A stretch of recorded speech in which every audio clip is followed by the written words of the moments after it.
Welcome to Tripura Info News Update. নবীনগরের মুক্তার হোসেনপাড়া এলাকায় মর্মান্তিক দুর্ঘটনায় মৃত্যু হল ৮ বছরের শিশু আজমির হোসেনের। জানা গেছে, সোমবার দুপুরে বড় ভাইয়ের সঙ্গে নদীর ধারে খেলতে গিয়ে আচমকাই জ্বলে তলিয়ে যায় সে। ঘটনার খবর ছড়িয়ে পড়তেই অগ্নিনির্বাপক দপ্তর ও এনডিআরএফের কর্মীরা ঘটনাস্থলে পৌঁছে উদ্ধার অভিযান শুরু করেন। দীর্ঘ কয়েক ঘণ্টার তল্লাশির পর দুপুরে নদী থেকে শিশুটির মৃতদেহ উদ্ধার করা হয়।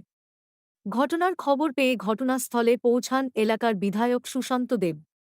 মর্মান্তিক এই ঘটনায় এলাকায় শোকের ছায়া নেমে এসেছে। গতকালকে একটা মর্মান্তিক দুর্ঘটনা হয় নবীনগর বাজারপাড়া এলাকায়। এক নিষ্পাপ ৮ বছরের শিশু খেলতে গিয়ে নদীতে তলিয়ে যায়।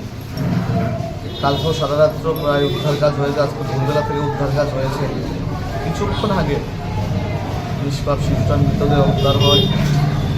আমাদের ডুবুরি, এনডিআরএফ, সিভিল ডিফেন্স, এসডিআরএফ সবাই মিলে প্রচেষ্টা করে, গ্রামবাসী, ফায়ার সার্ভিস সবাই মিলে প্রচেষ্টা করে মৃতদেহ উদ্ধার হয়েছে।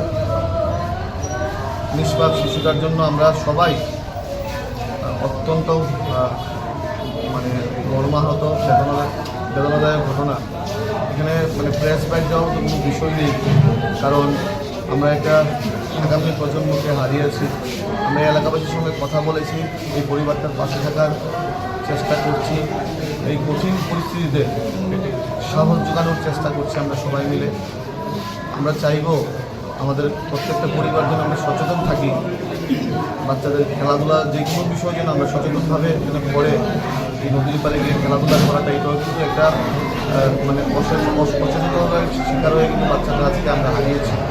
তো যাই হোক, এই কঠিন পরিস্থিতিতে এই পরিবারটার পাশে থাকার আমরা চেষ্টা করছি, সাহস জোগানোর চেষ্টা করছি এবং অনেক চেষ্টা করে আমাদের এনডিআরএফ, এসডিআরএফ, ডুবুরিরা, সিভিল ডিফেন্স বাচ্চাটাকে উদ্ধার করতে পেরেছে মৃতদেহ। শিশুটির কী নাম ছিল এবং বয়স কত ছিল?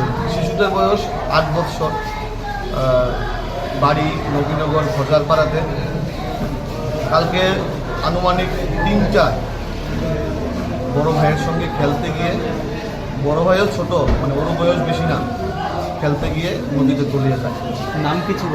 নামটা আমি নামটা জানার মতো পরিবারের কাছ থেকে নামটা সংগ্রহ করার মতো পরিস্থিতি ছিল না, কারণ অত্যন্ত কঠিন পরিস্থিতি। একটা সন্তানহারা মার যে পরিস্থিতি হয় সেটা কিন্তু এই মার শিকার হয়েছে। এখানে নাম জানার আমি ইচ্ছা প্রকাশও করিনি এবং নিশ্চয়ই এলাকাবাসীর নামটা বলতে পারবে। একটা ৮ বছরের নিষ্পাপ শিশু আমাদের ছেড়ে চলে গেছে, এটা অত্যন্ত বেদনাদায়ক।